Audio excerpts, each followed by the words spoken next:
안녕하세요. 오늘도 사연 살롱을 찾아주셔서 감사합니다. 저는 용인에 사는 30대 후반의 여성이에요. 작년에 이혼을 해서 혼자서 열심히 살고 있는 돌싱녀고요. 정말 이기적이고 못된 전남편과 시어머니한테 질릴 대로 질려서 그들한테 한 방 먹이고 이혼을 했죠. 저는 중학교 때까지 여느 집 아이들처럼 엄마, 아빠, 그리고 언니 이렇게 네 식구가 평범한 생활을 했어요. 하지만 아빠 마중을 나가셨던 엄마가 뺑소니 차에 치여서 돌아가시고 난 후 제 삶에 많은 게 바뀌었어요. 아빠가 아무 잘못 없는 걸 아는데도 고등학교 때까지 괜히 아빠를 원망하고 미워했죠. 별일 아닌데도 사사건건 아빠와 부딪혔고 대학 입시 때에도 제가 가고 싶은 학교와 아빠가 원하는 학교가 달라서 많이 갈등했고요. 그런 저와 아빠 사이를 늘 중재해준 게 언니였어요.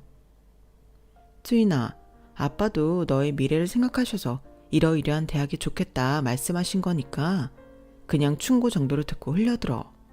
어차피 너 아빠 가라는 대학 안 가고 알아서 할 거잖아. 그런데 싸울 일 뭐 있어?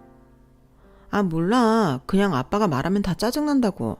언니는 아빠가 밉지도 않아? 나는 아빠 때문에 엄마 돌아가신 것 같아서 자꾸 화가 난단 말이야. 우리 중에서 아빠가 제일 괴로운 사람이야.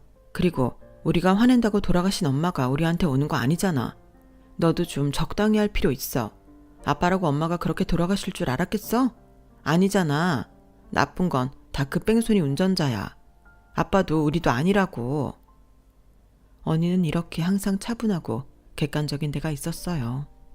저는 그런 언니를 내심 존경했고요. 언니 말이 틀린 것도 아니었고 대학에 들어가서 아르바이트도 하며 이런저런 사람들한테 치이다 보니 아빠에 대한 미움도 옅어졌고 전보다는 대화도 많이 하게 됐어요. 언니는 대학을 졸업한 후에 대기업에 입사해서 몇 년을 정말 치열하게 일을 하더니 어느 날인가 자기 회사를 차리겠다고 식구들한테 선언했어요. 아니, 그래도 되겠어? 자금이나 그런 건 어떻게 하려고? 그건 어느 정도 해결될 것 같아. 나 대학 때부터 주식 투자한 거 있잖아. 그동안 모아놓은 돈도 있고 창업 지원도 받을 수 있어서 괜찮아. 언니는 아주 자신있고 당당하게 자기 목표를 말하는데 그런 언니가 어찌나 멋있었는지 몰라요. 당시에 저는 대학 졸업하고 1년간의 취준생을 거쳐서 겨우 원하는 회사에 들어간 상태였거든요. 그런데 대기업에서 몇 년간 인정도 받고 승진하며 잘 나가다가 딱 접고 자기 사업한다고 하니 이제 막 사회에 바를 때 모든 게 서툴고 어리버리했던 제게는 정말 멋진 사람으로 보였어요. 언니의 설득에 걱정하시던 아빠도 결국에는 승낙하시며 응원을 하셨죠. 이렇게 집안이 또 새로운 분위기로 변하나 했는데 갑자기 아빠가 병원에서 암 선고를 받고 입원하시게 됐어요. 당시 언니는 엄청 바쁘고 할 일도 많았음에도 아빠 병문안을 꼬박꼬박 잊지 않았죠. 저는 아빠가 돌아가실지도 모른다는 생각에 굉장히 당황했어요. 제가 너무 미워해서 저렇게 되셨나 죄책감도 들었고요. 병원에서는 아빠 상태가 무슨 손을 쓰기에는 이미 늦었다며 조금이나마 통증을 줄이고 편안히 마지막을 보내실 수 있게 하는 거에 모든 걸 맞추겠다고 했죠. 저는 엄청난 충격을 받았지만 언니는 담담해 보였어요.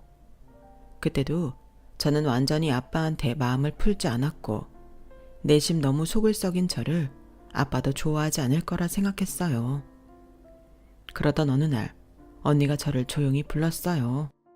수인아, 아빠가 너한테 할 말 있으시대. 나한테? 갑자기 왜? 무슨 유언이라도 하시는 거야? 저는 겁이 덜컥 나서 안 들어가겠다고 고개를 흔들었어요. 그런 건 아니겠지만 어쨌든 너랑 풀고 싶은 게 있으니 그러시는 거 아니겠어? 너도 아빠랑 하고 싶은 말 있을 거 아니야. 그렇게 피하지만 말고 일단 들어가서 얘기해봐. 언니의 설득에 저는 두려우면서도 조심스레 병실로 들어갔어요. 수인이 우리 둘째 언제 이렇게 커서 직장에 다니게 됐지? 어쩜 이렇게 이쁘게 컸을까?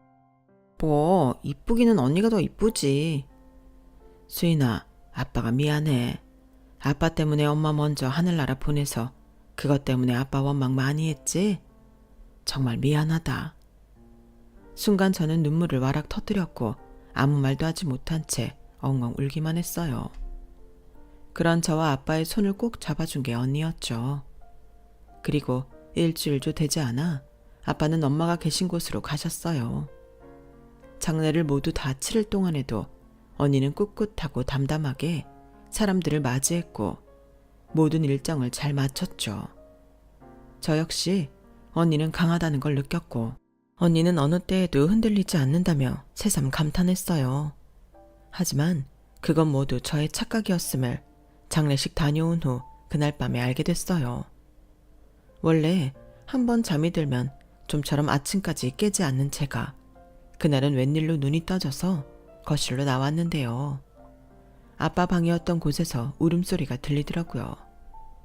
집에는 언니와 저밖에 없었으니 언니가 우는 건데 이제 와서 아빠가 돌아가신 게 슬퍼진 건가 싶어 문을 열고 들어가려고 했어요. 그때 방 안에서 언니 혼자 하는 말이 들려왔어요. 아빠, 나 무서워.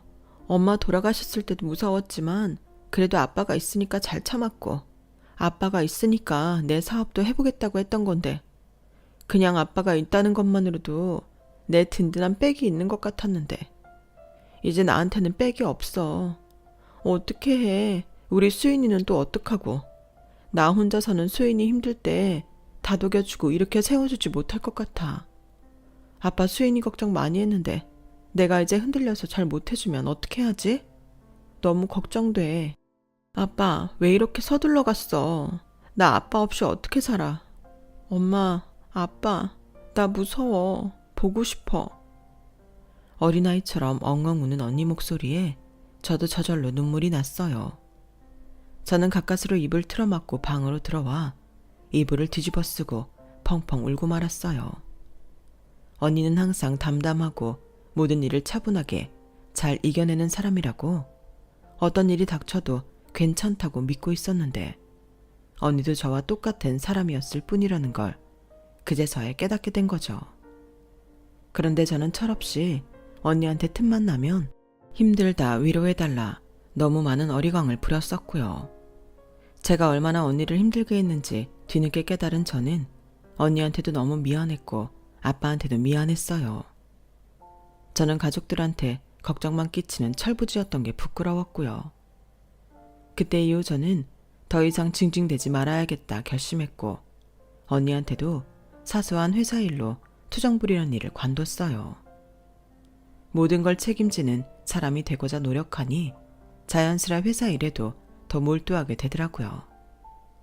저는 일부러 회사 근처에 원룸을 얻어 이사를 했어요. 언니한테 혼자서도 잘 살 수 있다는 걸 보여주고 싶었거든요. 너 혼자 진짜 괜찮겠어? 대학 때도 학교나 친구 집에서 밤샘 한번 해본 적 없는데 너 혼자 산다고 하니 좀 걱정된다. 힘들면 언제고 다시 집에 들어와. 네 방은 그대로 둘 테니까. 아 진짜 언니, 나도 한번 한다면 한다니까. 이제 보라고 내가 혼자 얼마나 멋지게 잘 사는지. 그렇게 큰 소리치며 언니를 안심시켰지만 처음에는 우왕좌왕하고 난리도 아니었어요. 하다못해 와이파이 설치하는 단자도 못 찾아서 헤매다가 서비스 센터 직원이 와서 바로 눈앞에 있는 신발장 옆 단자를 여는 거 보고 허탈하게 웃었거든요. 그 정도로 아무것도 모르던 저는 힘들 때마다 혼자서 모든 걸 해내고 있는 언니를 생각했어요. 언니만큼 잘 하게 되면 언니 옆에 가자는 생각으로 정말 열심히 살았던 것 같아요. 그런 덕분인지 회사에서도 점차 제 능력을 인정받았고 저는 인센티브도 곧 잘 받는 우수 직원이 됐죠. 그렇게 저는 언니한테 뜨문뜨문 연락하며 홀로서기를 해나가고 있었어요. 언니도 사업이 막 궤도에 오른 시점이라서 엄청 바빴고 때로는 해외 출장도 가야 했기 때문에 서로 바빠서 한참을 직접 보지 못하고 살았죠.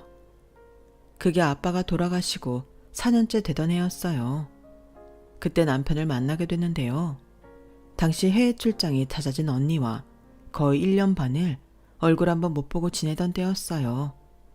다가오는 아빠 기일에 만나자고 약속했지만 언니는 출장지에서 회사와 관련된 중요한 일이 생겨서 제때에 돌아오지 못하고 저 혼자 아빠 기일을 맞이해야 했어요. 언니가 아무리 바빠도 엄마 아빠 기일만은 정말 잘 챙겼기 때문에 혼자서 아빠가 돌아가신 날을 기리자니 참 씁쓸했죠. 그런 쓸쓸함이 남편과의 만남의 도화선이 된 것 같아요.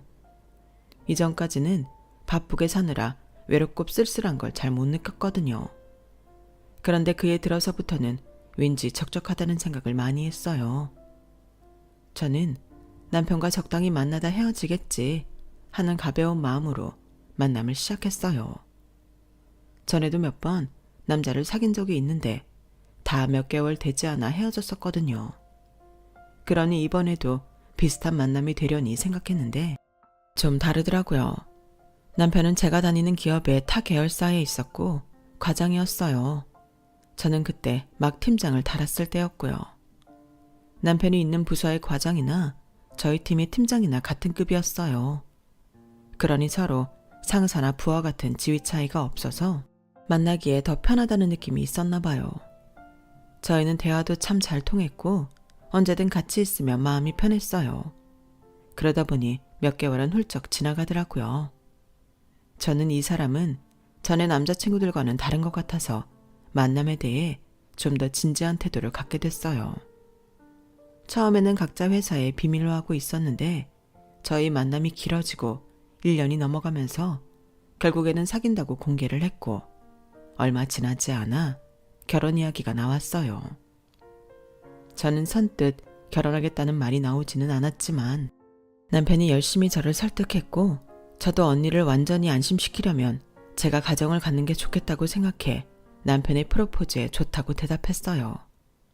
인사하러 갔을 때 시어머니도 성격이 좋아 보여서 내심 마음이 놓였고요. 언니는 처음 제가 결혼할 거라는 말을 했을 때 꽤나 놀랐지만 곧 잘 살라며 저와 남편에게 저녁을 사줬어요. 경호 씨라고 했죠? 우리 수인이 잘 부탁해요. 물론이죠, 저요.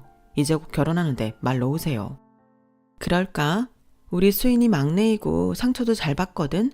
그러니까 수인이 늘 감싸주고 보듬어 줘야 해. 제부가 그렇게만 해준다면 나는 더 바랄 게 없어. 언니, 나 이제 옛날에 나 아니야. 철없던 고등학생 이수인 아니라고. 경호 씨 앞에서 창피하게 왜 그래? 그랬어? 그랬다면 미안해. 언니가 너무 너를 어린애로만 생각했나 봐. 그럴 뜻은 아니었어. 라며 저희를 보고 웃는데 어쩐지 그 웃음이 쓸쓸해 보여서 미안한 마음이 들었지만 애써 모르는 척했어요. 더 이상은 언니에게 기대며 사는 나약한 동생으로 보이고 싶지 않았는데 언니가 좀 쓸쓸해 보인다고 금방 감정적으로 돼서 눈물이라도 흘리면 여태까지 홀로 서려고 노력한 게 허사가 될 것 같았거든요. 남편은 그런 저와 언니 사이를 잘 중재해 줬어요. 처형도 수인이도 이제 가족이 더 생기는 거예요. 제가 잘할게요. 수인이 생각보다 더 씩씩하니까 너무 걱정 마시고요. 결혼 준비를 하면서도 언니와 저는 조금 어색한 분위기가 있었어요. 언니는 저한테 뭐 하나라도 더 해주려고 했는데 저는 제가 모은 돈으로만 하겠다고 우겼거든요. 예단도 저는 제가 할 수 있는 만큼만 하겠다고 했고요. 그런데 언니가 미리 엄청 비싼 예단을 준비해서 그건 모른다며 언니와 살짝 싸우기도 했어요. 그 때문에 결혼식 날까지 언니와 조금 서먹했죠. 결혼 후에 저는 시어머니한테 정붙이려고 굉장히 노력했어요. 시어머니가 부르면 바빠도 갔고 정말 딸처럼 잘하려고 했어요. 시어머니는 그런 저를 굉장히 칭찬하고 시어머니 지인들 앞에서도 축켜 세웠어요. 우리 며느리 같은 며느리 아마 또 없을 거야. 요즘 젊은 애들이 어디 노인들 공경해? 뭐 하나같이 같이 하자고 해도 마지못해 하잖아. 그런데 우리 며느리는 다르다. 내가 쇼핑 가자고 하면 가고 맛있는 거 먹으러 가자고 하면 가고 어디 일방 놀러 가고 싶다 그러면 바로 예약도 해주고 그래서 오늘도 니네가 나랑 남의 펜션으로 놀러 가는 거야. 그러니까 다들 우리 며느리한테 고맙다고 인사해. 우리 며느리. 그럼 나 친구들하고 놀러 갔다 올게. 그동안 경호랑 잘 지내고 있어? 네, 어머니. 재밌게 놀다 오세요. 뭐 부족한 거 있으시면 바로 전화 주시고요. 요새는 앱으로 주문하면 펜션에도 바로 갖다 주거든요. 저는 시어머니한테서 돌아가신 엄마 자리를 느끼고 싶었던 것 같아요. 엄마와 아무 거리낌 없이 친하게 지내는 남편이 부럽기도 했고요. 그래서 저도 그 사이에 끼어보려고 더 잘하려고 했죠. 그런 노력이 참 부질없다는 걸 나중에 깨달았지만 당시에 저는 절실한 심정이었어요. 남편도 시어머니도 각자 일로 바쁠 때에는 돌아가신 부모님과 혼자 지내는 언니가 떠올랐어요. 특히 언니 혼자 일만 하느라 얼마나 힘들까 그런 마음이 들면 짠하고 괜히 눈물도 났어요. 그런데 저는 그런 게 전부 제가 아직도 어린애처럼 자립하지 못해서 그렇다고 생각하고 그럴수록 더 연락도 안 하고 혼자 이겨내려고만 했어요. 사실 둘만 남은 피부친이 그렇게 생각나는 게 당연한 거였는데요. 그러던 어느 날 시어머니가 저한테 이렇게 물어봤어요. 너 니네 언니랑은 통연락을 안 하는 것 같은데 혹시 둘이 사이가 안 좋니? 아니 웬만하면 친정 이야기도 하고 그럴 텐데 너는 그런 말을 안 하니까 궁금하잖아. 그러면서 눈동자를 굴리는데 그게 쎄했지만 당시에 저는 시어머니를 믿고 있었어요. 실은 결혼 준비하면서 언니랑 좀 어색해졌는데 아직 풀지를 못했어요. 곧 가서 만나고 풀려고 해요. 경호 씨도 그러자고 했고요. 너무 걱정 마세요. 아, 그랬구나. 원래 형제들끼리 사이좋기가 쉽지 않다더라. 나야 경호 하나니까 잘 모르는데 친구들도 보면 자식들끼리 치고받고 싸워서 사이 안 좋은 집 많아. 서로 질투하고 샘내는 것도 장난 아니라더라. 그러니 그런 거 너무 의식하지 말고 마음 가는 대로 해. 너한테는 우리도 가족 아니겠어? 내킬 때 천천히 다시 이어져도 괜찮다고 생각한다. 네, 어머니. 사이 안 좋다고 하면 저를 나쁘게 보실 수도 있는데 이렇게 좋은 말씀 해주셔서 감사해요. 너를 왜 나쁘게 봐? 우리 집 복덩인데. 저 말에 얼마나 많은 의미가 들어있는지 그때 알아야 했어요. 시어머니가 왜 저한테 언니와 너무 빨리 화해하지 말라는 식으로 말하는 건지 한 번 더 생각해 봐야 했는데 그때 저는 너무 어리석어서 시어머니가 하는 말을 전부 좋게만 받아들였어요. 그리고 한두 달쯤 지났을 때였어요. 퇴근길에 언니한테서 전화를 한 통 받았어요. 수인아, 언니야. 결혼하고 한 번도 오지 않아서 내가 먼저 연락했어. 너 결혼하고 벌써 6개월이잖아. 내가 너한테 그렇게 섭섭하게 했나 싶어서. 아니야, 그렇다기보다는 뭐. 그래, 이번에 엄마 기일에 올 수 있어? 가야지. 그때 다시 연락할게. 언니 목소리가 어째 어두운 게 이상하긴 했지만 그냥 밤이라서 그러려니 하고 넘어갔어요. 언니가 저렇게 전화까지 했는데 이번에 엄마 기일에 만나 속에 있던 말도 하고 풀면 좋겠다는 생각도 들었고요. 언니가 더 이상 저를 보호해야 하는 어린애로 보지 말았으면 해서 그랬던 건데 왜 이렇게까지 멀어졌을까 싶기도 했죠. 그런데 엄마 기일이 오기 전 언니 비서분한테서 연락이 왔어요. 저한테 웬만해서는 연락을 안 하는 분이라 어리둥절해서 전화를 받았어요. 최 비서님 안녕하세요. 근데 무슨 일로 다 전화를 하셨어요? 아, 네. 사실 대표님 때문에요. 대표님이 수인 씨한테 얘기 안 했죠? 얼마 전에 신장에 이상이 있다고 진단받았거든요. 신장이요? 콩팥 말하는 거죠? 네. 그게 잘못하면 투석받게 될 수도 있다는데 정확한 검사 결과 이번 주 나오는 거 봐야 할 것 같아요. 그래서 말인데요. 대표님이 요즘 많이 힘들어하세요. 수인치가 자주는 못 와도 왕래를 해주시면 어떨까 하고요. 이런 거 주제넘는 참견인 거 아는데 대표님 다른 가족이 없잖아요. 그래도 친척보다는 친동생이 낫지 않을까 해서 저도 용기 내서 연락드린 거예요. 아, 네. 연락 잘하셨어요. 알려주셔서 고마워요. 제가 언니한테 가볼게요. 저는 그날 퇴근하자마자 바로 언니한테 갔어요. 언니는 아직 퇴근 전이었고 밤 11시가 넘어서야 집에 왔어요. 집에 온 언니는 제가 와 있는 걸 보자 눈이 휘둥그레졌어요. 아니 어쩐 일로 온 거야? 연락도 없이. 언니, 정말 이럴 거야? 나 이 땅에 혼자 남겨두려고 작정했어?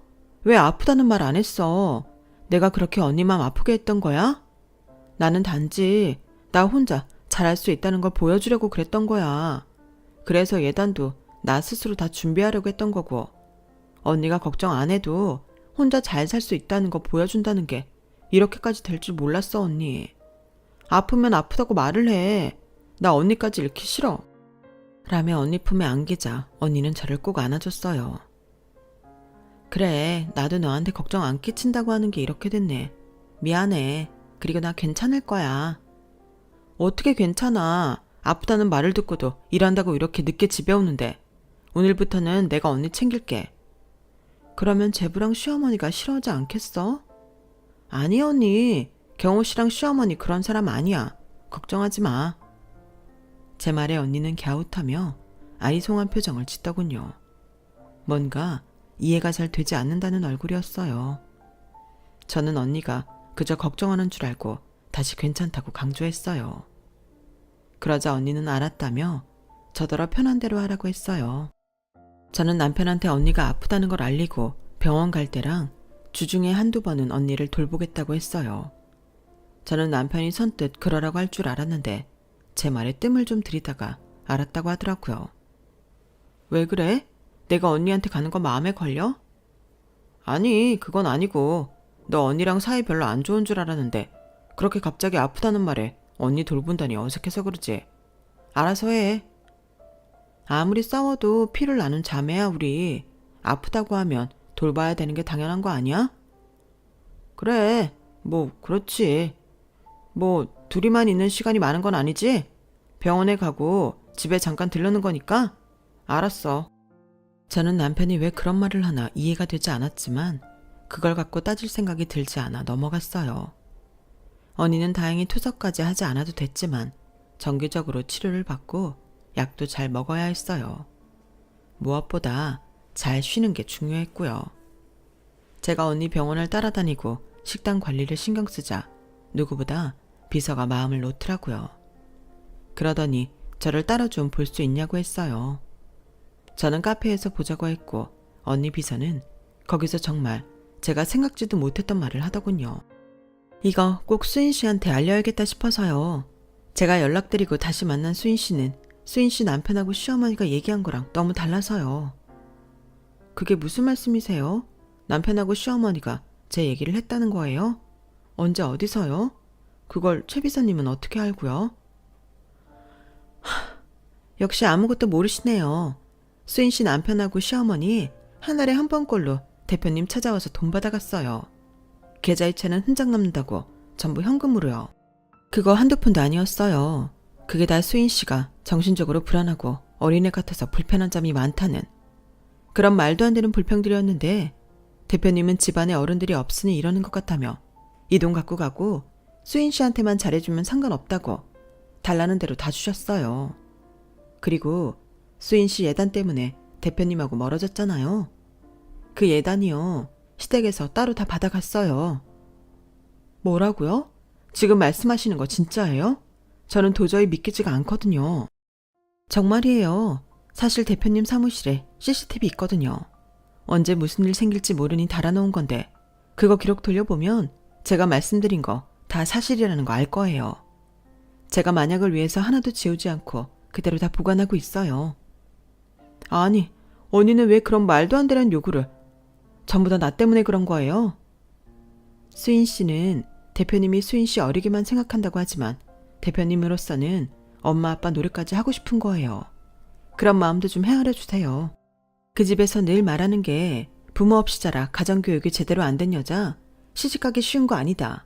그런 사람 받아줬는데 그렇게 어린애처럼 굴고 힘들게 한다. 이런 거였거든요. 대표님도 수인 씨가 그럴 사람 아니라는 거 잘 알고 있었지만 수인 씨가 박경호 씨 많이 사랑하고 있으니 이런 사실을 알고 충격받을까봐 최대한 모르게 하고 싶었던 것 같아요. 그런데 돈 안 주면 수인 씨 괴롭힐까봐 주신 거고요. 그깟 돈 준다고 어떻게 안 된다고 수인 씨만 편하면 된다고요. 저는 배신감에 치가 떨린다는 말이 뭔지 확 실감했어요. 그동안 두 사람 다 저한테 가면을 쓰고 있었던 거였어요. 그제서야 둘이 저더러 언니랑 천천히 가까워져라.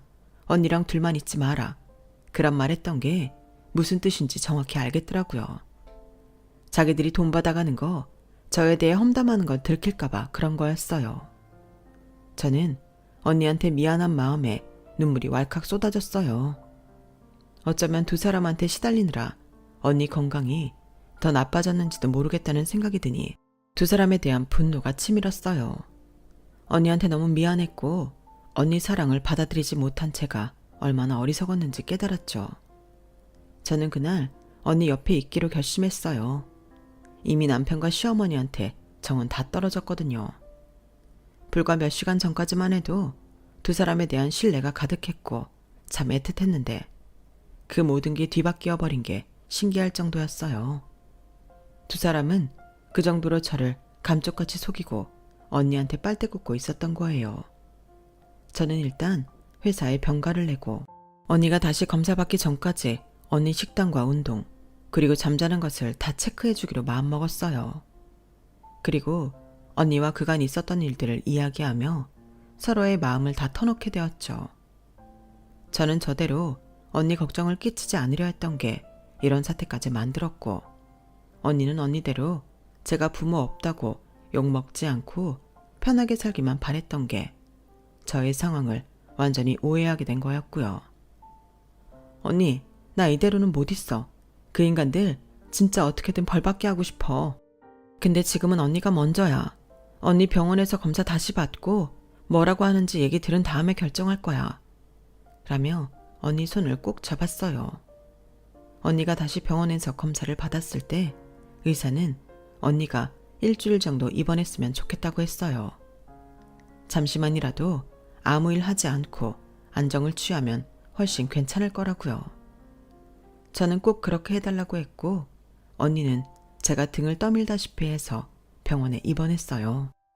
회사 일 너무 걱정하지 마. 최 비서님이 알아서 잘해주실 거고 언니 잠시 비워도 문제 없을 만큼 잘 키워놨잖아. 어차피 임원들은 한두 번 와서 회사 일 얘기할 거고 그러니까 나랑 병원에 있어. 알았지? 그래, 네 말대로 할게.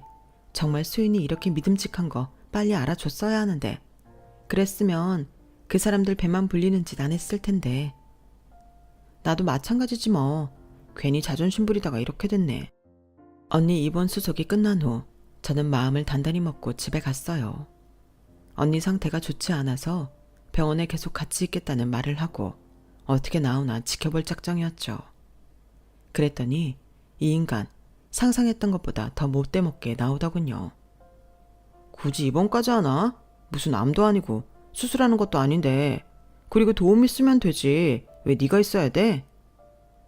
수술해야만 심각한 병인 건 아니잖아. 신장은 망가지면 다시 회복되는 장기도 아니고 지금 입원하는 것도 앞으로 투석하지 않기 위한 방어책일 뿐이래. 앞으로 어떻게 될지 모르는데 동생인 내가 옆에서 잘 간병해야지. 저는 당장이라도 그 자식 머리통을 후려치고 싶은 걸 꾹 참았어요. 원래 의사들 돈 벌려고 환자들 겁주고 과잉 진단하잖아. 젊은 사람인데 신장이 망가지면 얼마나 망가지겠어. 너무 병원 말만 믿지 말고 다른 것도 좀 알아보지 그래. 너는 너무 남의 말을 덥석 믿는 게 문제야. 처형도 좀 그런 편인가? 그래서 사업은 잘 되나 모르겠네. 어따 대고 언니에 대해 들먹이냐며 당장 소리치고 싶었지만 알겠다고만 하고는 짐을 챙기며 제 기금 속에 통장 같은 것도 싹 가지고 나왔어요. 물론 남편이 눈치채지 못하게요. 저는 언니 병실에 있으면서 최 비서님과 함께 앞으로 남편과의 소송을 어떻게 진행할지 의논했어요. 제가 그러는 걸 꿈에도 모르는 시어머니는 언니가 퇴원한 후 처음 다시 병원에 가는 날 저한테 연락을 했어요. 얘, 너 언니 퇴원했다며? 그럼 여기 와서 일 좀 해. 나 독감 걸렸나 봐. 열이 끓는다 끓어. 그럼 병원 다녀오셨죠? 약 드시고 푹 주무세요. 저는 오늘은 못 갈 것 같아요. 제가 싸늘하게 나오자 시어머니는 좀 당황한 것 같았어요. 하지만 저는 아랑곳 않고 전화를 끊어버렸죠. 그리고 이틀쯤 지났을 때였는데 시어머니가 저를 밖에서 보자며 다시 연락을 했더라고요. 저는 그럼 언니 집 가까운 데서 보자고 했고 시어머니는 저를 만나러 언니네 동네까지 찾아왔어요. 저는 일부러 30분 정도 늦게 약속 장소에 나갔고 시어머니는 저를 보자마자 왜 이렇게 늦었냐며 뭐라고 하더군요. 언니가 갑자기 아픈데 그럼 어떡해요? 아픈 사람 두고 어머니랑 수다 떨러 나와요? 그건 아니잖아요. 아니, 내가 수다를 떨러 온 게 아니야. 아무튼 잠깐 있어봐. 경호도 온다고 했는데 경호 오기 전에 너한테 먼저 말하려고 했지. 대체 무슨 얘기를 하려고 그러시는데요? 제가 전처럼 살갑게 굴지 않자 시어머니는 적잖이 당황한 것 같았어요. 하지만 저는 눈 하나 깜짝하지 않았죠. 그리고 남편이 오자 두 사람은 서로 신호를 보내더니 지들끼리 입을 맞춘 말을 하더라고요. 먼저 남편이 이야기를 꺼냈어요. 실은 말이야, 혹시 처형한테 들었을지 모르는데 나랑 엄마가 처형을 찾아간 적이 있거든. 그때 처형이 이런 말을 했어. 자기네는 가족이 없으니 나랑 엄마도 회사에 지분을 갖게 해주겠다고. 그래, 그랬단다. 근데 사년처녀가 저렇게 아프다고 하니 우리는 그때 이후로 이야기를 꺼낼 수가 없어서 말이야. 저는 그제야 이 사람들이 시커먼 속내를 확실히 알게 됐어요. 이 인간들은 처음부터 저 같은 건 아무 관심도 없고 언니 회사 재산에 눈독을 들이고 있었던 거였어요. 자기네 재산 불리기 위해 저 하나 정도는 구워 삶을 수 있을 거라 생각했던 것 같고요. 시어머니가 계속 이야기를 이어갔어요. 사돈처녀 저렇게 아픈 거 보니 언제 어떻게 될지 모르잖아. 그래서 차라리 다른 사람한테 경영권 같은 거 넘어가기 전에 우리가 지분이든 경영권이든 받을 수 있는 게 낫겠다 싶어. 나는 사실 뭐 아는 게 있니? 경호가 내 몫까지 다 받아도 난 상관없어. 아, 그랬어요? 언니가 그런 생각이 있는 줄은 몰랐네요. 그런데요, 언니는 저한테 그런 말 하나도 안 하던데요? 아, 둘 사이가 별로잖아. 아직도 안 풀린 거 아니야?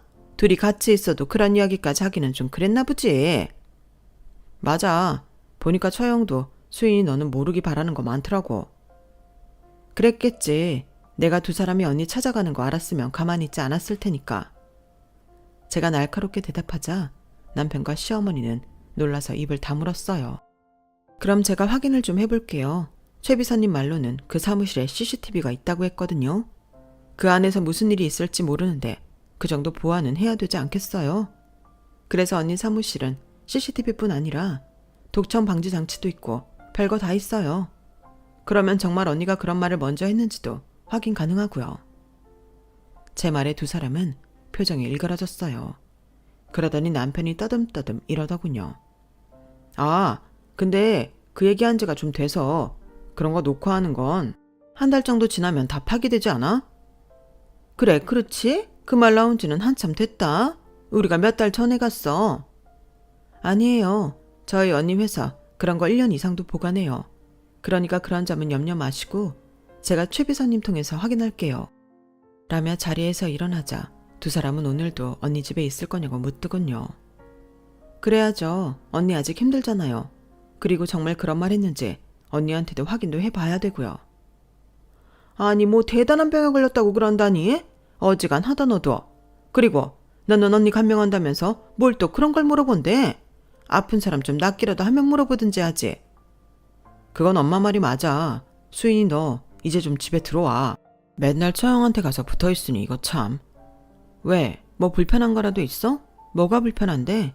내가 언니 옆에 붙어있으면 안 될 거라도 있어? 아니 무슨 애들도 아니고 그렇게 돈이 넘쳐나면 도움 있으면 되지. 그게 뭔 공상이라니? 경호 말이 맞지 뭐. 그래, 막말로 처형이 죽을 병 걸렸냐? 아마 환자한테도 이런 호들갑은 안 떨겠다. 정말 더는 참을 수 없었어요. 순간 저는 제 앞에 있던 커피를 두 사람한테 확 부어버렸어요. 뭐가 어쩌고 저째? 정말 가짜나서 댁들 다 들켰어. 댁들이 내가 징징대네 애 같네 하며 언니 아킬레스건 건드려서 돈 받아간 거 내가 다 안다고. 언니 회사 사람들이 그렇게 허술한 줄 알았어? 대놓고 대낮에 강도짓 한 게 내 귀에 안 들어올 줄 알았냐고. 뭐? 니네한테 지분이나 경영권을 줘?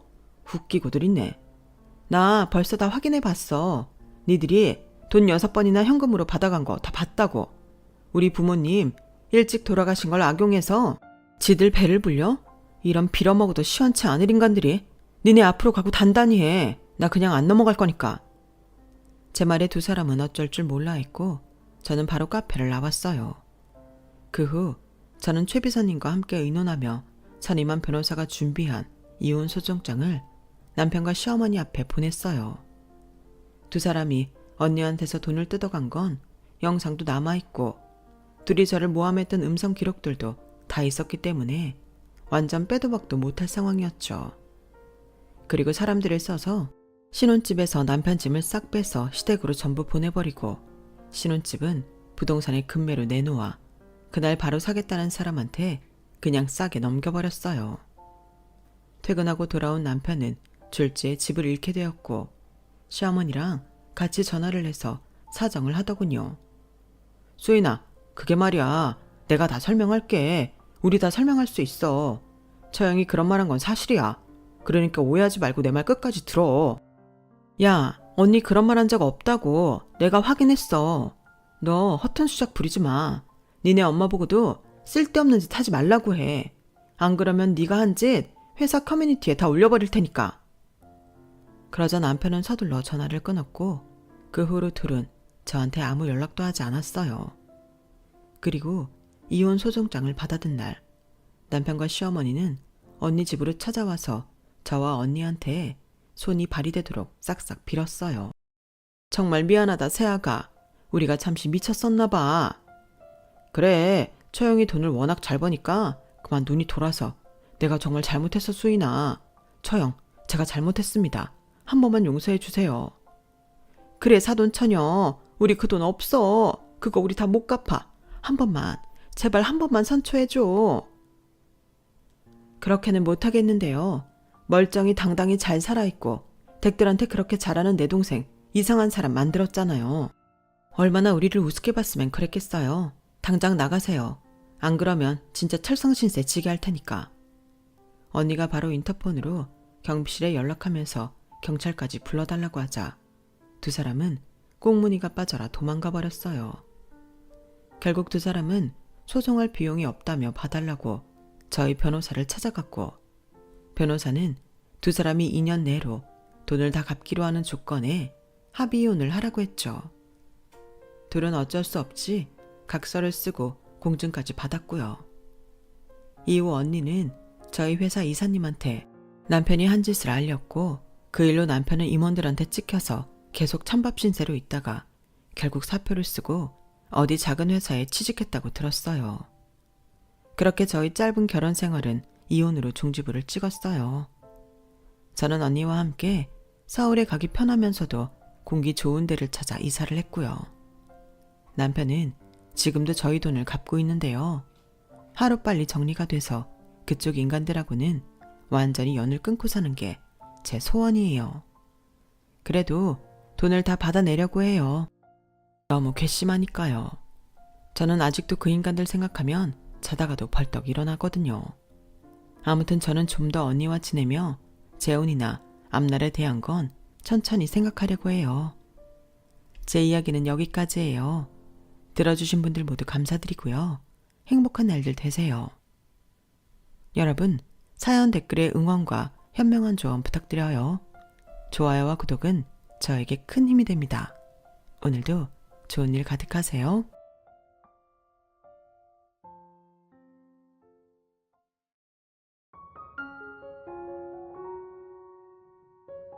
안녕하세요. 오늘도 사연 살롱을 찾아주셔서 감사합니다.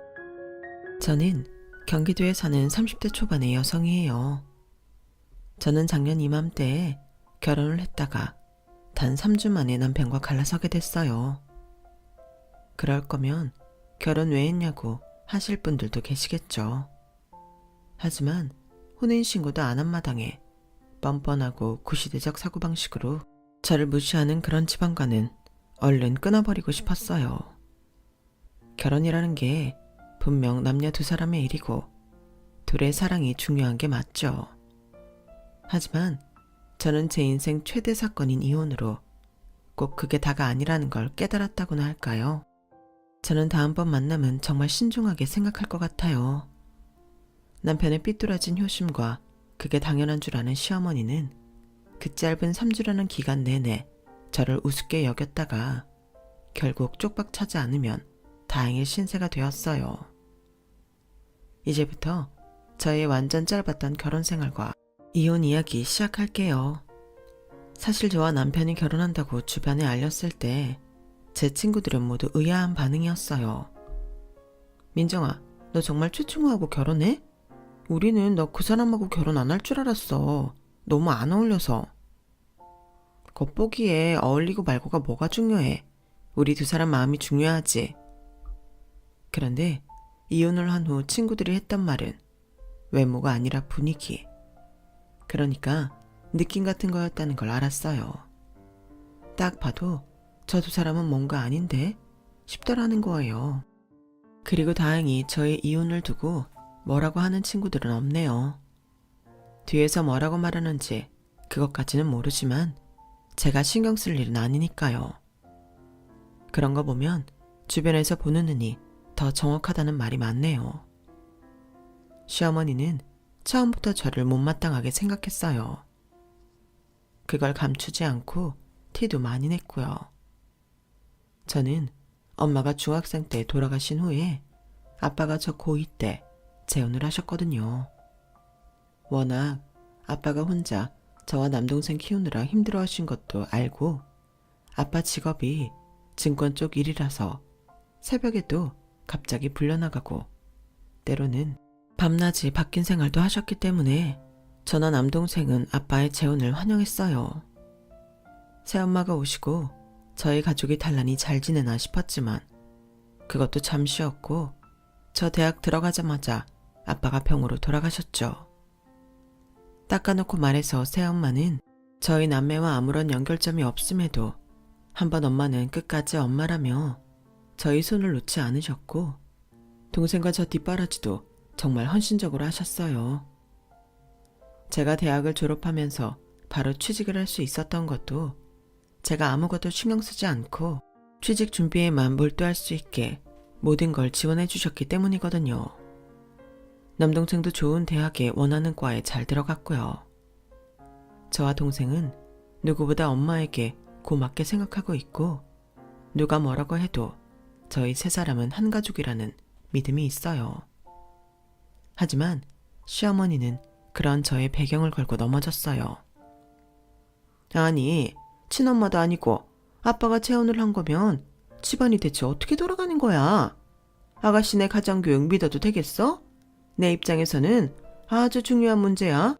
그러니까 확실하게 대답해줘야겠어. 어떤 가정교육을 말씀하시는지 모르겠지만 제 또래의 일반적인 수준이라면 저도 그렇게 받았다고 자부합니다, 어머니. 걱정시켜드릴 일 없을 거예요. 그런 말 듣고 기분 나쁘지 않았다면 거짓말이겠죠. 하지만 이게 첫 만남이기도 하고 어쨌든 부모된 입장에서 자기 며느리감한테 궁금할 수도 있겠지 하며 이해했어요. 하지만 남편 집안이라고 해서 대단히 평탄하지는 않았어요. 남편도 아버지가 몇 년 전에 돌아가셨는데 그 아버지가 일을 잘못 벌려서 빚을 많이 졌고 남편은 사회생활을 시작하면서부터 그 빚을 갚아나가느라 힘들었다고 해요. 남편이 결혼하자고 한 건 그 빚들이 정리가 되고 난 후였어요. 이제는 자기 가정을 가져도 되겠다 싶더래요. 저는 제가 결혼을 얼른 하면 엄마가 안심하지 않을까? 그런 마음이 더 컸고요. 물론 결혼을 결심했을 당시에는 상대가 좋아서 그런 것도 컸지만 다 지나고 보니 다른 이유들이 더 비중을 많이 차지했더라고요. 남편은 조금 고지식한 데는 있었지만 험한 말 한 번 하지 않았고 싸우는 것도 싫어해서 저는 그 점을 참 좋아했어요. 그런데 그것도 다 자기가 편하고 좋을 때 일이고 자기 뜻과 안 맞는 게 생기고 결혼하고 내가 이제 지 손아귀에 있다고 여기면서 또 바뀌더라고요. 이래서 사람은 한 면만 보고 다 알 수 없는 것 같아요. 결혼식 준비 때는 시어머니가 자기네 지금까지 고생해서 도와줄 수 있는 여유가 없다고 딱 잘라 말해 거의 모든 걸 제가 감당했어요. 그러는 와중에도 시어머니는 저한테 싫은 소리를 했고요. 남편은 자기 엄마가 이해심이 많다고 했지만 저한테 하는 걸 봐서는 이해심이 손톱에 때만큼도 없어 보였어요. 시어머니는 거두절미하고 저라는 사람이 싫었던 것 같아요. 말 한마디 한마디가 다 저를 걸고 넘어지려고 했고요. 내 또래는 재혼이 흔한 일이 아니라 네가 아무리 나한테 평범하게 컸다고 말을 해도 우리랑은 같을 수 없다고 본다. 니네 새엄마는 너네한테 잘 하시니? 계모는 암만 잘해도 계모이긴 하다만. 그럼요. 저는 새엄마라고 안 하고 엄마라고 하는걸요. 제 동생도 그렇고요. 그럴 정도로 저희한테 둘도 없는 분이세요. 남동생은 뭐라고 했는지 내가 못 들은 것 같은데? 네가 자기소개는 알아서 해주면 좋겠구나. 네, 공공기관에서 일한다고 전에 말씀드렸는데 기억 안 나시나 봐요. 내가 남들이 한 말 어떻게 일일이 기억하니? 그것도 이제 두 번 보는 사람 말을 뭘 색이라는 거야. 너나 네 남동생이나 마음고생 꽤나 했을 텐데도 나름 인생 충실히 살긴 했구나. 하긴 안 그랬으면 우리 충우 같은 애 만나지도 못했겠지. 가정환경이 안 좋으면 애들이 대부분 엇나가서 이상한 데로 빠지더라고. 저희 마음고생 심하게 한 건 없어요. 물론 부모님 돌아가셨을 때는 힘들었지만 그것도 제 인생의 한 부분이니 받아들였고요. 너는 그렇게 말해도 그렇게 평범한 상황은 아니잖아. 아무튼 그래서 나는 여전히 네가 불편하다. 우리 충호가 왜 하필 너랑 결혼하겠다고 하는지 모르겠어. 그나마 네가 연봉 높은 괜찮은 직장 다닌다니 충호가 돈 때문에 고생은 안 하겠구나. 안심은 된다. 결혼하면 너는 우리 가족이라고 생각하면 되겠네. 어차피 친부모님은 한 명도 없잖아. 동생도 남자니까 결혼하면 뭐 남의 여자 사람 되는 거 순식간이고. 그러니까 네가 나한테 친부모 되어도 잘해줘야 한다. 알았지? 나 그거 하나 생각하고 이 결혼 허락한 거야. 그 어느 말 하나 제 마음을 비틀지 않는 게 없었지만 시어머니 될 사람이니 긴장도 많이 하고 잘 보이고 싶은 마음도 있어서 아무 말 안 하고 듣기만 하고 있었어요. 사람이라는 게 자기가 한번 결정한 걸 뒤집는다는 게 쉽지가 않더라고요. 시어머니가 워낙 저렇게 나오니 결혼 준비하며 몇 번이고 하지 말아야 하나 싶은 마음이 있었지만 이미 주변에도 다 이야기해 놓았잖아요.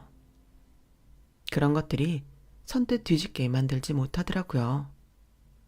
다 지나서 하는 말이긴 했지만 그때 뒤집고 헤어졌어야 됐어요. 하긴 그랬으면 남편이라는 놈의 진상을 파악하지는 못했겠죠.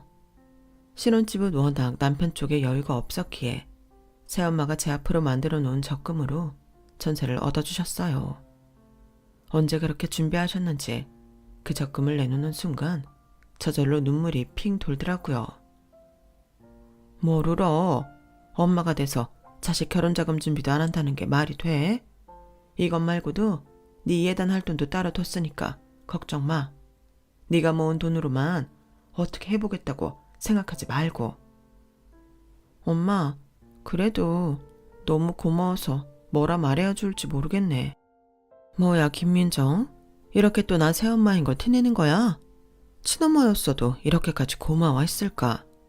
그냥 당연히 생각하고 고마워하라며 받지. 엄마로서 당연한 일 하는 거야.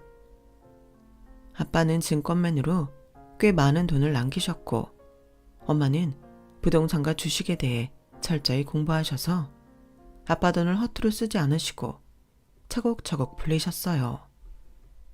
오랫도록 직장을 다니지 않아 할 수 있는 일이 없다며 자기가 공부하는 건 자신 있다면서 말이죠. 현명한 엄마 덕에 저희는 돈 걱정은 하지 않고 공부했어요. 엄마가 하도 집을 잘 사고 잘 파니 주변에서 부동산 해보라고 난리라 결국 부동산 중개업자 시험을 보셨고요.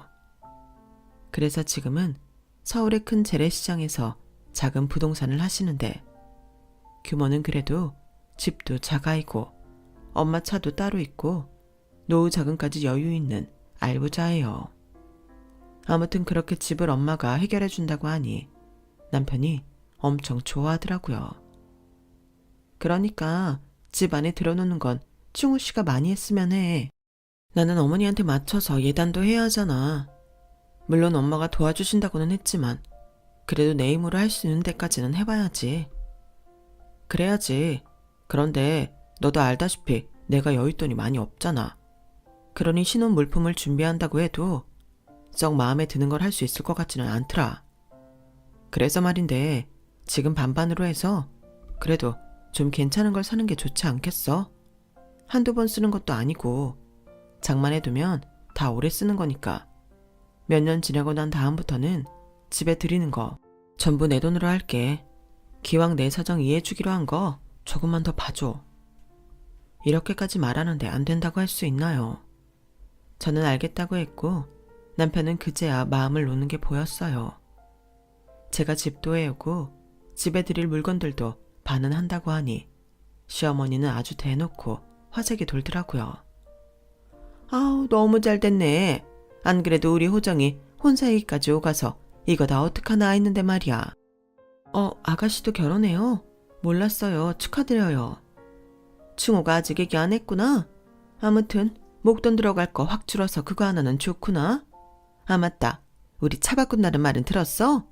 우리 차라기보다 내 차인 건데 그동안 빚 때문에 힘들었던 거 다 내려놓고 나니 차가 너무 오래된 거 있지.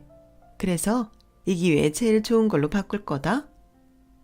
시어머니가 신이 나서 자랑을 하자 남편은 당황해 얼른 말을 가로챘어요. 엄마, 그런 것까지 다 얘기 안 해도 괜찮아. 우리 결혼한 거랑 엄마 차 사고 호정이 결혼하는 게 뭐 그리 큰 상관이 있다고. 엄마 부담이 줄었다는 말만 하면 되지. 그런가? 아무튼 네가 이렇게라도 하니 빠지는 집안이어도 면목은 좀 서겠다? 니네 새엄마가 너 망신은 안 시키는구나.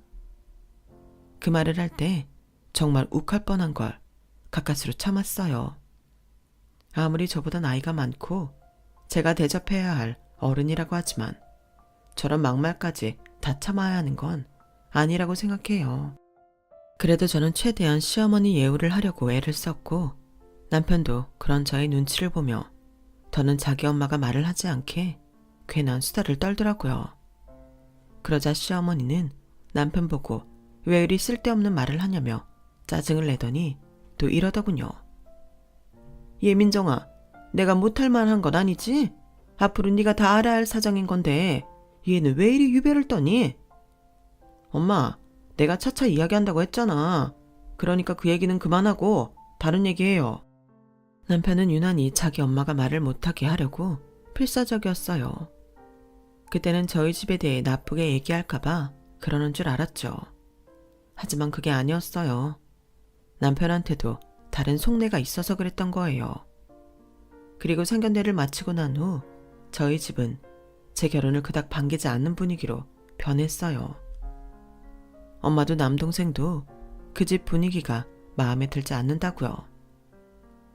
뭐 이런 거 다 편견일 수 있는데 시어머니 자리가 너무 불편하구나. 은근히 나 새엄마인 거 꼽주는 것 같고. 제가 그날도 너무 속상했던 게 시어머니는 마치 저희 집 약점이라도 잡은 것처럼 깐족거렸어요. 지금은 정확한 말이 기억이 안 나지만 확실히 우리 엄마를 우습게 여기는 언행을 했었네요.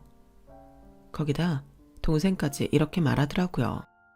내가 이래봬도 범죄자 상대한 지 3년이잖아. 그 사람들이 범죄자 같다는 건 절대 아니고 솔직한 사람들은 아닌 것 같아. 그 여동생 눈빛도 돈 떼어먹고 달아났다 붙잡힌 사람들하고 너무 똑같고.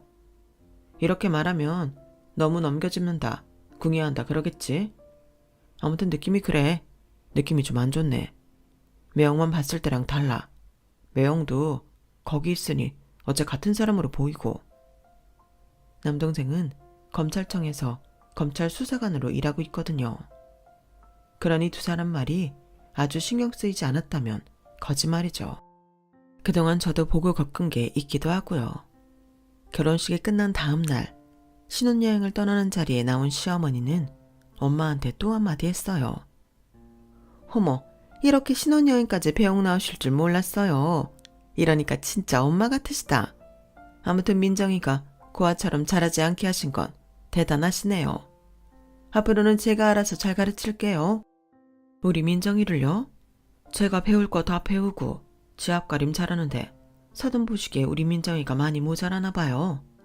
집도 해가고 신혼가구며 가전제품이며 결국 민정이가 낸 돈도 더 많았는데도 불평 한마디 안 하고 어머니 아가씨 하며 다 챙기는데 어떤 거 가르치시게요? 아우 사돈, 제 말이 섭섭하게 들리셨어요? 저는 그저 앞으로는 저희 식구나 다름없으니 제가 잘하겠다 그런 말이었어요. 또 사돈은 개모소리 들을까봐 혼낼 것도 못 혼내고 그랬을 수도 있잖아요. 민정이 혼날 일 있으면 혼냈겠죠. 쟤처럼만 하라고 하세요. 세상 모든 자식들 키우기 편할 테니까. 어머, 우리 사돈 단단히 삐치셨나 보네. 알았어요. 그냥 잘해주겠다 이러는 걸로 해둘게요. 제 동생 민욱이도 그렇고 둘 다 제 배 아파 난 자식이나 다름없이 키웠어요. 사돈은 그거 아시고 우리 민정이 정말 잘해주셨으면 합니다. 아우 예. 그러니까 앞으로는 생각과 걱정은 마시고 사돈은 사돈 인생 마음껏 즐기세요. 얼핏 듣기로는 좋은 말 해주는 것 같지만 말의 처음부터 그 맥락을 전부 뜯어보면 아주 돌려가기도 이런 돌려가기가 없었어요. 신혼여행 내내 저는 시어머니가 엄마한테 한 말들이 머릿속에서 뱅뱅 돌아 그 어떤 것도 눈에 들어오지 않았고 먹는 것도 맛있는 줄 모르겠더라고요. 그리고 그제서야 그런 엄마 밑에서 자란 이 사람이 자기 엄마 같지 않으라는 법이 있나 하는 생각이 들었어요. 왜냐하면 그동안 자기 엄마가 저나 우리 집에 대해 그렇게 심한 말을 하는데도 단 한 번 똑부러지게 자기 엄마를 저지하지 못했거든요. 시어머니가 집안 사정 말할 때나 차차 할 거라며 말 못하게 막았고요. 분명 제 얼굴빛이 좋지 않을 게 분명한데도 아랑곳하지 않고 잘 먹고 혼자 신나서 돌아다닌 걸 보니 저의 선택에 대해 의심하지 않을 수가 없었어요. 저는 그때 바로 혼인신고를 하지 않기로 결심했어요. 시어머니도 이 사람도 앞으로 어떻게 나오는지 좀 더 지켜봐야겠다는 마음이 들었거든요. 이렇게 바로 눈앞에서 침울해 있는 나한테 관심조차 없는데 어쩌면 이 사람은 우리 엄마가 자기 엄마한테 그런 심한 말을 들어도 당연하다고 생각하는지 모르겠다 싶었어요. 남편은 신혼여행 돌아와서 다음날 바로 주민센터에 가자고 했지만 제가 집 정리 다 하고 알아서 하겠다며 일단 둘러댔죠. 그 후회되는 결혼을 한 와중에도 100번 잘했다고 생각한 게 혼인신고를 바로 하지 않았다는 거예요. 그리고 시어머니는 제 신혼생활이 시작되자마자 저를 쥐잡듯 잡으려고 작정한 사람 같았어요. 이틀 지난 후부터 저를 집에 불러서 오만 잡일을 다 시켰거든요. 이런 걸 왜 시키나 그런 생각은 말아라. 이게 다 내 나름대로 교육이야. 우리 집안 가풍은 익혀야 되잖아. 무슨 화장실 변기 닦고 안 쓰던 접시며 그릇 다 꺼내서 설거지하는 거에 가풍을 들먹이나요. 집도 차로 30분 정도 걸리는 거리인데도 시어머니는 매일 저보고 집에 들르라고 하셨어요. 내가 딱 생각한 게 한 달이야. 한 달은 우리 집에 와서 나한테 배울 거 다 배워야 된다. 라며 때도 아닌 김치를 담그게 하질 않나. 갈비찜을 하라고 하질 않나. 그것도 전부 다 제 돈으로 재료를 사라고 했죠. 나는 사먹는 거 딱 질색이다. 뭐든 집에서 정성 들여 해먹어 버릇해야지. 밖에서 음식 자꾸 먹으면 몸에도 안 좋아. 제가 이미 남편한테 들어서 시어머니 부엌 일 거의 안 하고 맨 다 사먹는 거 알고 있는데 어디서 폼을 잡고 허풍을 치는지 속이 보여 우스기까지 했어요. 남편은 퇴근하고 매일 지네 집에 끌려가는 저를 보면서도 단 한마디 하지 않고 구경꾼처럼 굴었고요. 저는 생각보다 더 빨리 결단을 내려야겠다 생각했어요. 그런 제 속도 모르고 시어머니는 집에까지 와서 횡포라는 횡포는 다 부리더군요. 솔직히 저는 어디까지 가나 보자 하는 마음도 있었어요. 시어머니는 제가 살림을 너무 못한다며 친정에서 갖다 준 반찬은 쉬지도 않았는데 버리고 자기가 마트에서 사온 반찬이나 제가 전날 시댁에서 만들어 놓고 온 걸로 냉장고를 채웠어요. 예, 아무리 채식 좋다고 하지만 사람은 고기를 먹어야 힘을 쓰는 거야. 니네 엄마는 걔 뭐 티내니? 어째 이렇게 풀만 잔뜩 갖다 주는 거야? 두고 보는 것도 정도가 있지. 새엄마를 걸고 넘어지는 건 참을 수 없어서 한마디 했어요. 어머니, 저희 엄마가 갖다 주신 그 반찬들이요. 웬만한 마트에서는 사지도 못하는 채소들로 만든 거예요. 다 몸에 좋은 것들이고요. 그렇지 않은 거라도 양파, 당근, 샐러리, 이건 우리가 음식 만들어 먹을 때 기본으로 들어가는 영양가 풍부한 채소들이고요. 엄마가 저희 입시 공부할 때도 저렇게 만들어 주셔서 집중력도 좋게 만들어 주셨어요. 다 나름 노하우가 있는 음식인데 상하지도 않은 걸 왜 마음대로 버리세요? 여기는 어머니 댁 아니고 제 집이에요. 그러니까 어머니가 더는 상관 안 하셨으면 좋겠어요. 보고 자란 거 없는 티를 이렇게 내네. 세상에 어떤 며느리가 시어머니가 가르치는데 토를 달아? 이러니까 네가 네 계모 얼굴에 먹칠을 하는 거야. 이건 뭐 고아랑 다를 게 하나도 없어. 네, 저보고 뭐라 하시는 건 좋은데요. 저희 엄마한테 말씀 삼가해 주셨으면 좋겠어요. 적어도 어머니한테 이런 대접 받을 뿐 아니거든요. 저를 직접 가르치겠다고 맨날 불러드리는 건 시어머니시니 이 정도는 분별하시리라 믿습니다. 어머, 얘 말하는 싸가지 좀 봐. 너 참 대단하구나.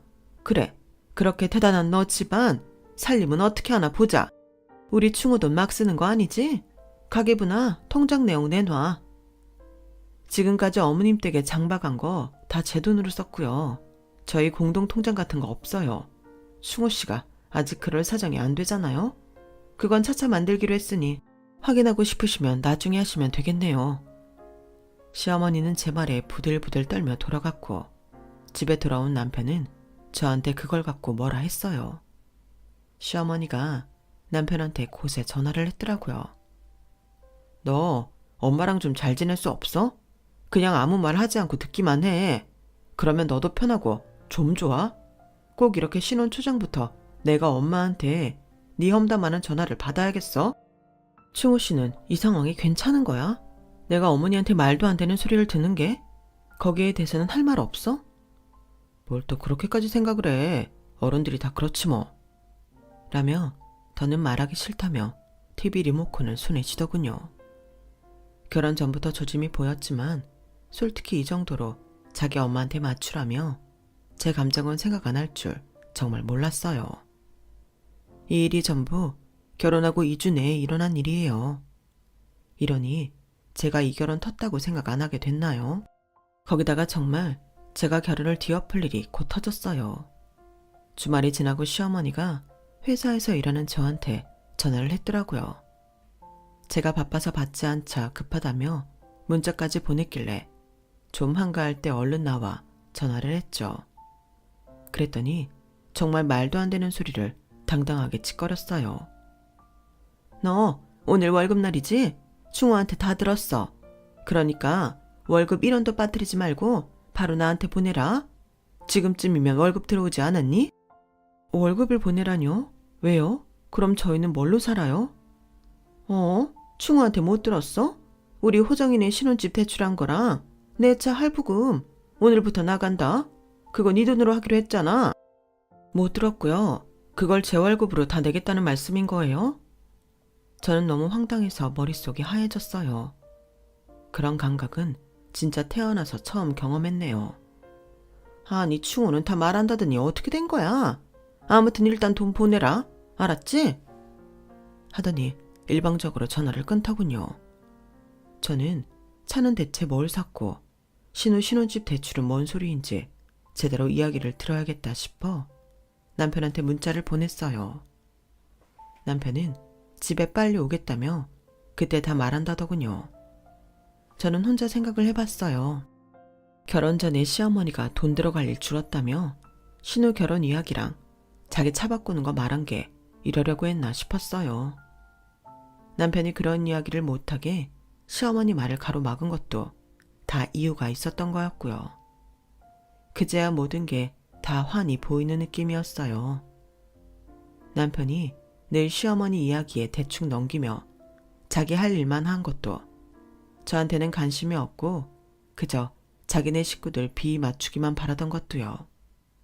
그 순간 저는 이혼을 결심했어요. 남편은 저한테 빨리 지 엄마한테 돈 보내라고 성화부터 하더군요.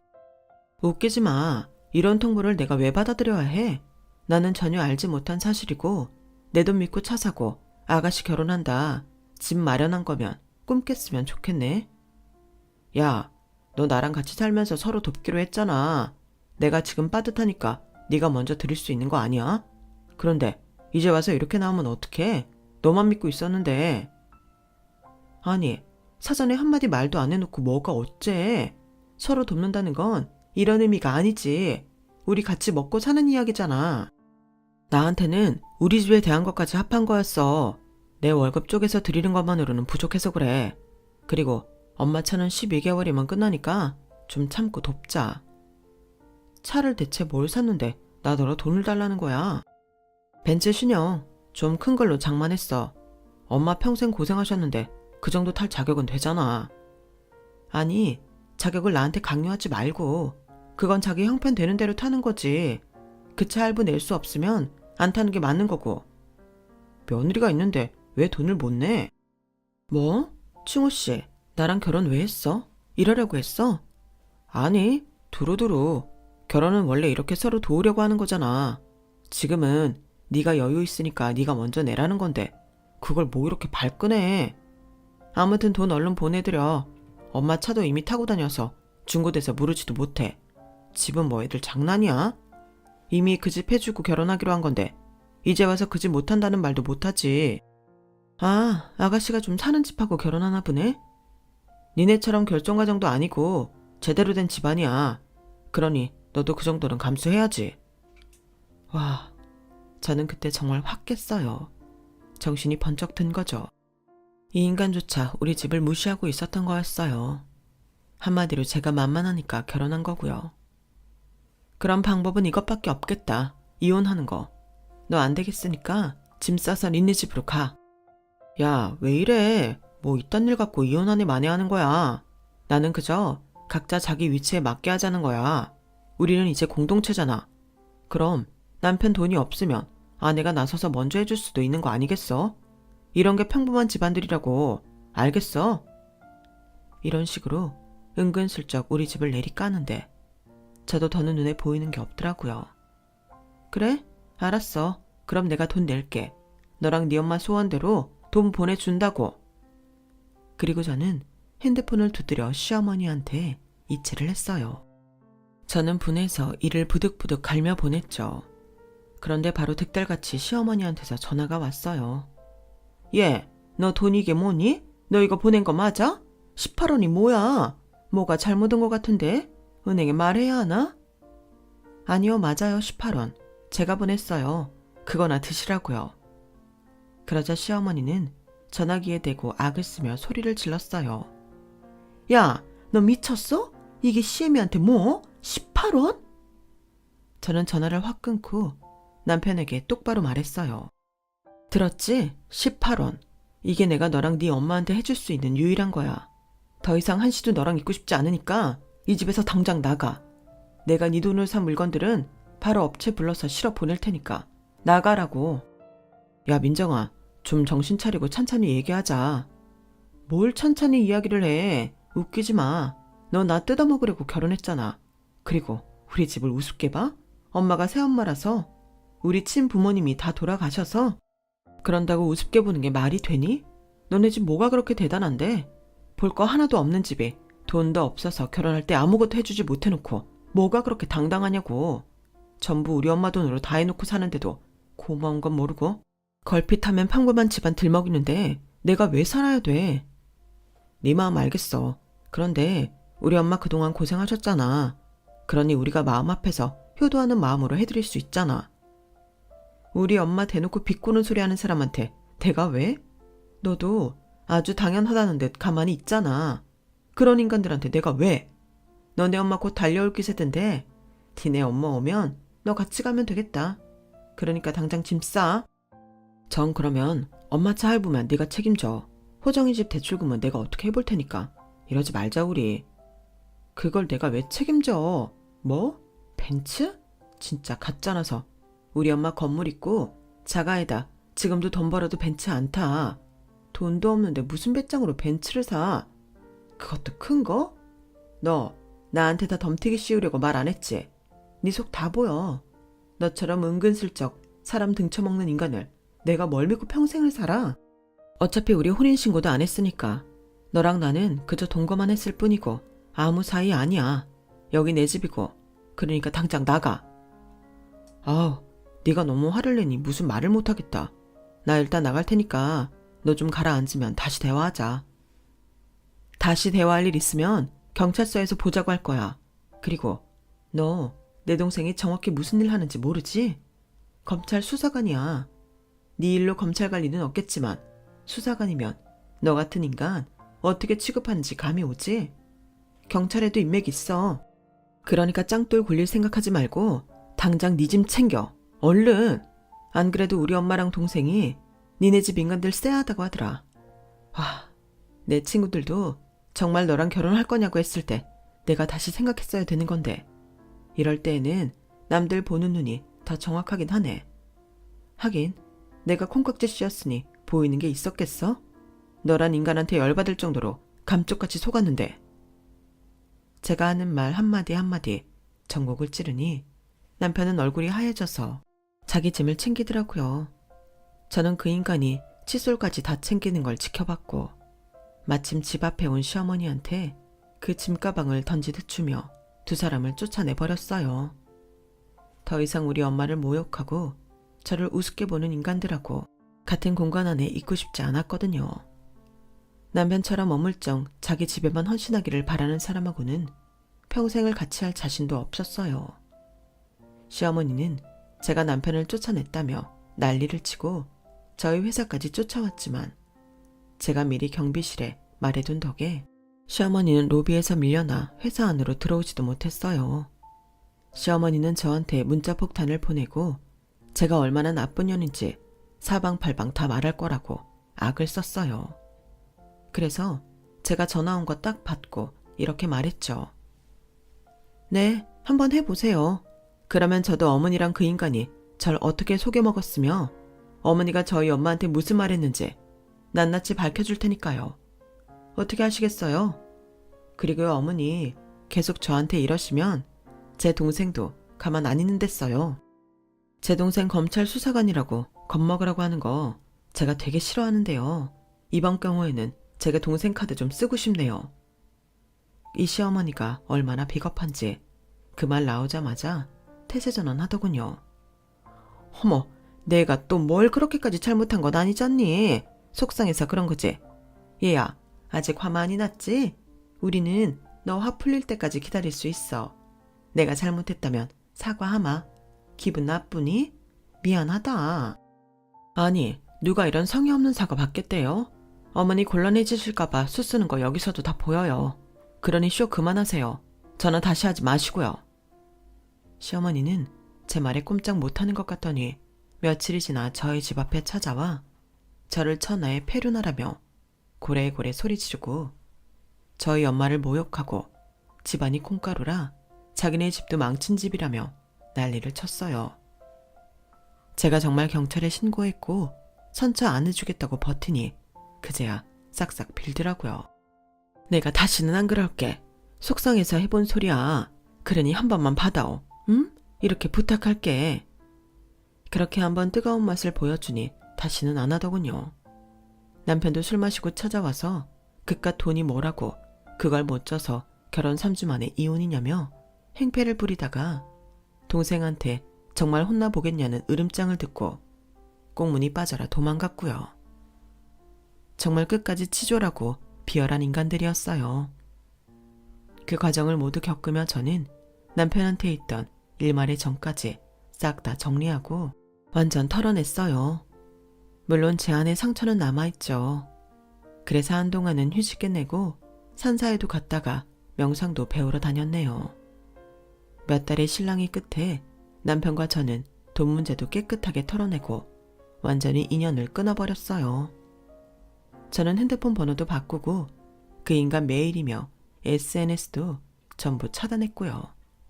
꼴도 보고 싶지 않거든요. 그렇게 시간이 지나고 나니 이제는 이야기는 할 수 있게 되었네요. 여전히 화가 날 때가 있기는 하지만요. 남편은 지금도 가끔 술 마시다가 제 이야기를 한다는 말이 들려오긴 했지만 저는 그럴 때마다 제 앞에서 그 인간 이야기 하지 말라고 차단했어요. 이게 제가 3주 만에 결혼 생활 끝낸 이야기예요. 주변에서 둘이 안 어울린다고 하는 말들, 결코 흘려들을 말만은 아니라는 생각이 들었네요. 부디 제 경험이 결혼을 앞두고 마음에 걸리는 게 있는 여성분들 계시다면 참조가 되었으면 해요. 좋은 참조는 아니지만 지금 자기 상황에 비추어 볼 수는 있지 않을까 해요. 그럼 제 사연은 여기서 마칠게요. 제 사연 들어주신 분들 모두 항상 건강하시고 평안하세요. 여러분, 사연 댓글에 응원과 현명한 조언 부탁드려요. 좋아요와 구독은 저에게 큰 힘이 됩니다. 오늘도 좋은 일 가득하세요.